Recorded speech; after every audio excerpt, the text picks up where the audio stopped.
Good afternoon, everyone. Final scars from the corn damage derecho. Before and after, 43% of all the corn in the state gone. NASA blames upper level winds changing at 50,000 foot plus. The most waterspouts recorded in a single photo, Louisiana. Record outbreak of 84 waterspouts last week over the Great Lakes. First ever fire tornado warning. And cranes collapsing in Mumbai from heavy wind. These are more signs that our atmosphere is shifting during this grand solar minimum. As Americans seek economic protection during a highly political pandemic and nationwide shutdown, Bank of America is shining a light on gold to grow to $3,000 while analysts are calling for silver to reach $30 this year. In 2020, gold is up 33%, with silver rising more than 60% year to date as we're entering the realities of an economic fallout. Because with never-ending money printing, people want to preserve the wealth they've acquired through the last several years. America needs competent, successful businesses to lead the charge, but it's an uphill battle. Only one investment stands out: gold. Patriot Gold Group has no fee for life IRAs, where your IRA or 401k can be in physical gold or silver. At Patriot, you work directly with an owner and avoid paying absurd broker fees. Call today or request a free investment kit. PatriotGoldGroup.com. The link's in the description box below.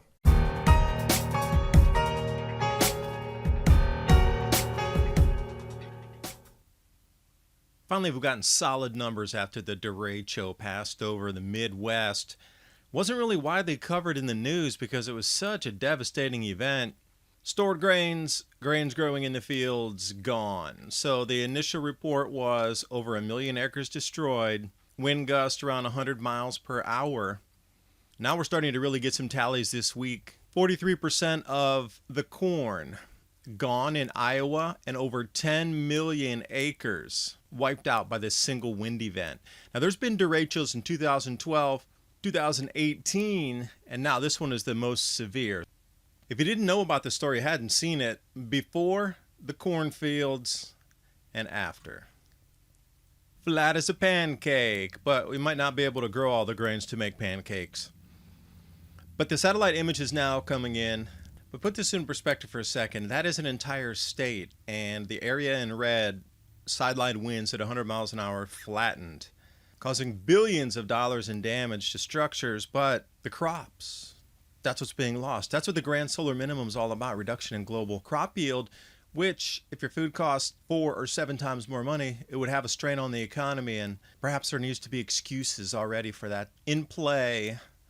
Noah trying to explain it away as upper level winds at 50,000 feet are somehow getting more intense, dragging up surface level winds, and it's mixing, and then the downdraft is suddenly amplified in the wind speed, and this would be explained by magnetospheric changes, jet streams shifting, cloud cells in different spots, all because of low solar activity on a 400-year cycle, grand solar minimum. These are the expected changes right here in front of you.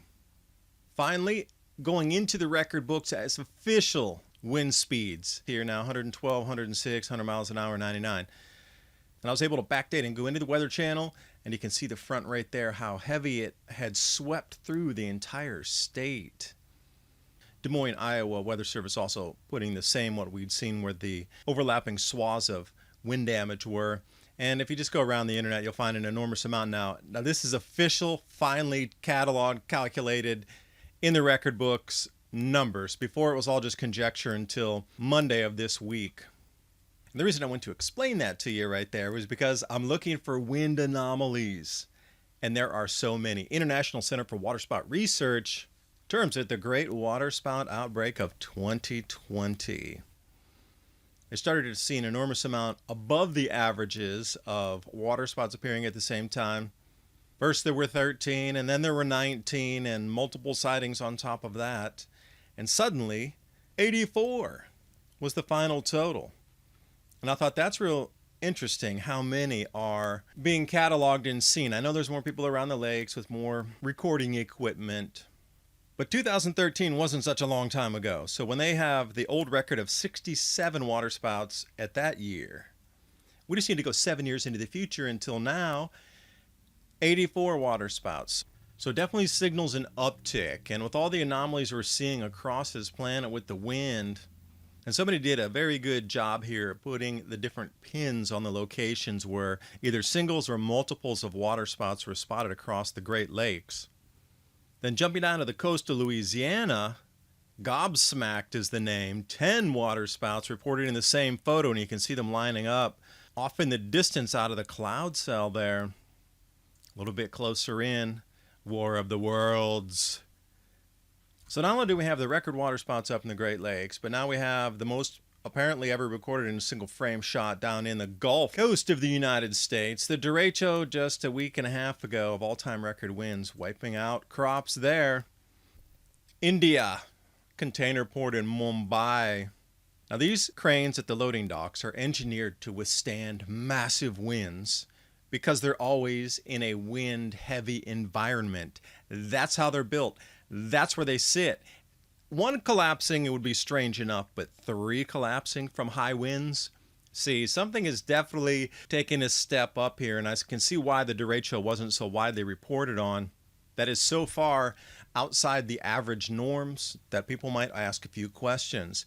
And then if you're looking at the wildfires out in California, the first ever tornado warning, fire-nado, not the little small ones that are like dust devils, true EF3 tornado touching the ground in the fire, but it was the first ever actual tornado warning during a fire in California. Again, another first. Wind anomaly. Imagine that. This is just in August in the first couple of weeks. There's so many others across the planet. I encourage you to do your own research. See if you can find a wind anomaly. Throw it in the description box below, and then everybody can talk and take notes, compare ideas. But how prepared are you for emergencies moving forward into the autumn?